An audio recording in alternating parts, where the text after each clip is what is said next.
What's up, guys? Welcome back to the channel. Today is about silver. Heads or tails? What you got? Was tails. Good for you. When you buy and when you sell, a lot of people don't think about this. There's going to come a day where you bought this for a reason. Maybe wealth preservation, maybe speculation, maybe scaling into another asset. I'm going to cover all that in this video. But when you buy it, you want to get it as cheap as you can, right? Like, we're trying to buy things at the literal lowest possible price that we could pay. This is a US Eagle. It's got the Lady Liberty on it. It says $1 US. There might be a couple reasons why you would love to have this, and there might be a few reasons why you would absolutely not want to have this. One reason why you might not want to have this is the premium on this coin is about $12 to $13 as of today. The spot price on silver is about $18.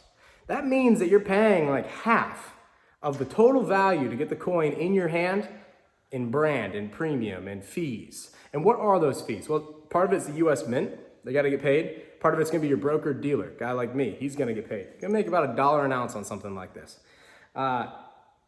Total to your hand, this is going to be like 30 bucks. As opposed to just getting something that's more generic, say just like a 1 ounce bar. This one's in plastic, and the reason for that is silver does this like, it kind of fades, it kind of has to be, it tarnishes, let's put it like that. It tarnishes and it might have to be polished. A lot of people like to keep their silver all nice and sparkly, and you can see where the thing was broken, like where there was like a little rip in it, you can see where it's actually started to discolor and fade. I kind of like that, but not everybody does. Sometimes they like their stuff nice and minty and shiny looking, and that's totally cool too. So you got to think about your entry into an asset. You got to think about your entry out of an asset. This is really the true point of this video. What is your exit strategy, man? So why are you buying silver? You might be buying silver for capital preservation, right? Like, hey man, I don't want my money to inflate away. All right, so I just want to save it in something. All right, you might be buying it because you've got grandchildren and you're thinking legacy-wise, and you're going, you know, one day I'm going to pass away, and there's going to be some stuff in the safe that the family's going to inherit, and you know what? It's going to be tax-free because they're going to open that thing up, and there it is. Oops. Like, it's not like a real estate transaction where now, oh, well, we're gonna have to pay some inheritance tax on it. It's not like your stocks. Oh, we're gonna have to pay some inheritance tax. It's not like your bank account, which may get shut down at some point in time. This is owned, like in your hand, wealth. But you gotta think about what your exit's gonna be. So a lot of people will go, Trav, get me as close to premium as you can possibly get me. I've got a great story where I just did this myself. I wanted to buy 1,000 ounces. And I want to get as low as I possibly could to the premium. So I got into the computer, right? I got the account at Miles Franklin. I'm on the commodity exchange, right? I'm looking around. I'm like, oh my goodness. I found this hack. I called my buddy. I'm like, dude, I can get silver for like $1.70 premium, bro. All right, like I got this figured out. You got to buy it though. There's a little thing. It says you got to buy it 1,000 ounces at a time. So I'm like, that's fine. I'll buy 1,000 ounces, right? So I bought 1,000 ounces. But when the invoice came through, it was like 980 ounces is what it came out to. I was like, okay, that's fine. Like, how incompetent is the COMEX? Like, it says COMEX bars, right? Like, can you not stack 1,000 1 ounce COMEX bars on a pallet? Or like, what's the thing? And it turns out that no, when they say COMEX bar, they actually mean like, they actually talking about a COMEX bar, right? And you're like, okay. This starts to make sense because once I got this guy in, this guy weighs about 60 pounds. I noticed that like there's some imperfections in it, right? You can see where this has been on a pallet, off a pallet. Guys like me, have been like putting it on pallets and stuff like that. Well, the spot price ended up dropping between the time that I had ordered this and the time that I got the bright idea to order a second one, except I hadn't had the delivery of the first one yet. So in my mind, I thought I had 1 ounce bars, but instead what I ended up with was a secondary bar that weighs about, is 1,000 ounces, 47 ounces. So 1,047 ounces.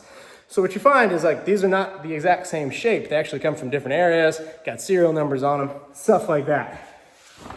So the liquidity there is rough because my average cost to get that bar in my hand is about $20 an ounce. Let's say silver goes to $50. Pretty likely case that it will go to $50. Let's say I want to sell half and get my initial capital back. Now I'm on that moon bag. Now I'm just sitting here just riding like it's free, right? I got my cash back. Maybe I put it on the sideline for a year, 2, 3, 4, but eventually I was able to sell it, get my money back. And now if it goes to $100 now, it's cool. If it goes to $1,000 now, it's cool. But it's not 1 ounce or 5 ounce in this case. Little bars where it's tradable. So what you got to think through, I'm like a cat, guys. Like the reflexes are insane, all right?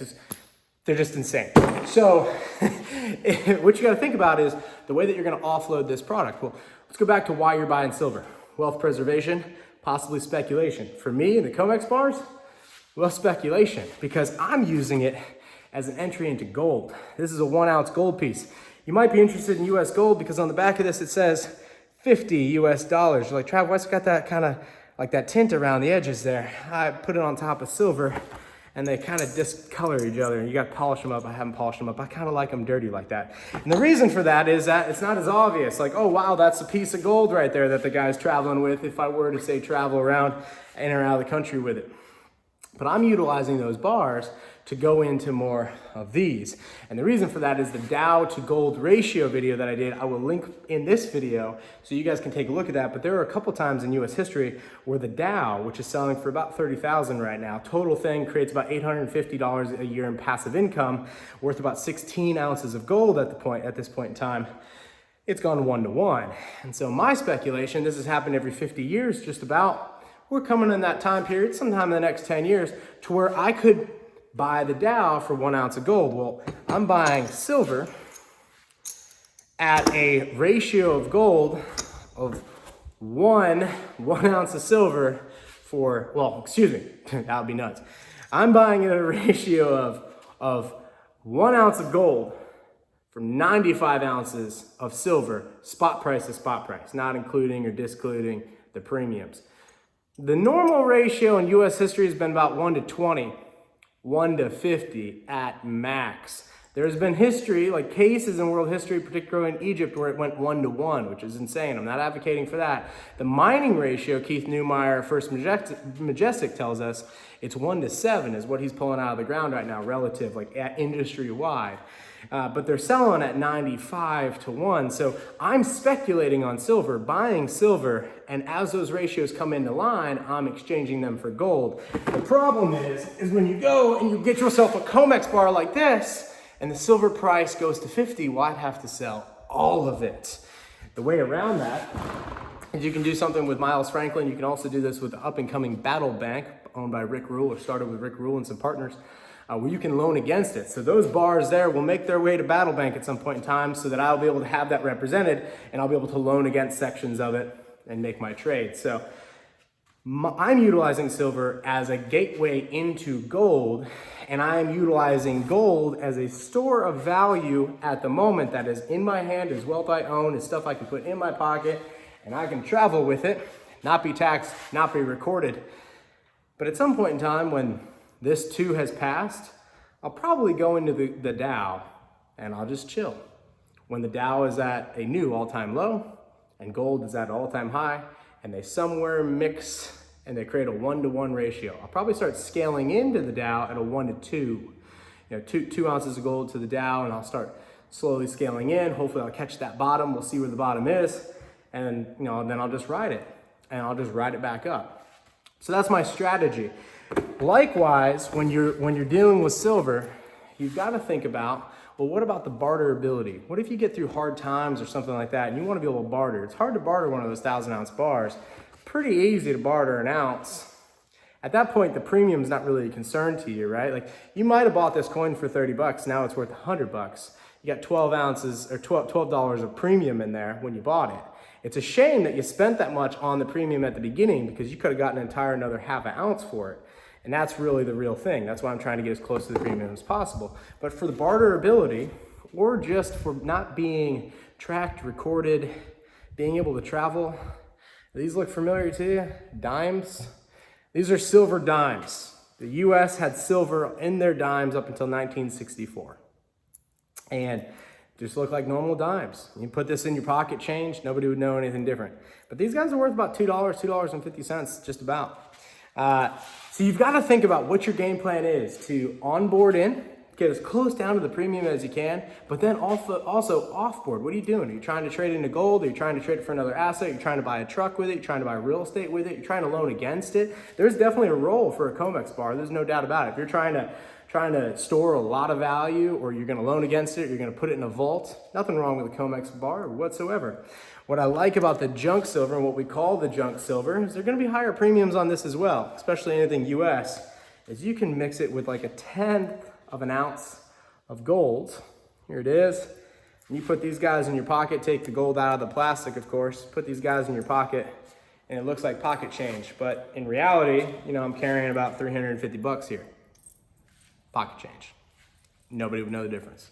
As opposed to you're traveling with 1 ounce, you know, gold piece, gold, you know, type of thing. It kind of looks like it, you know, you're kind of like, oh, is that gold? You know, like that type of deal. With the smaller gold, particularly like the really tiny small gold stuff, I got this so I just don't lose it.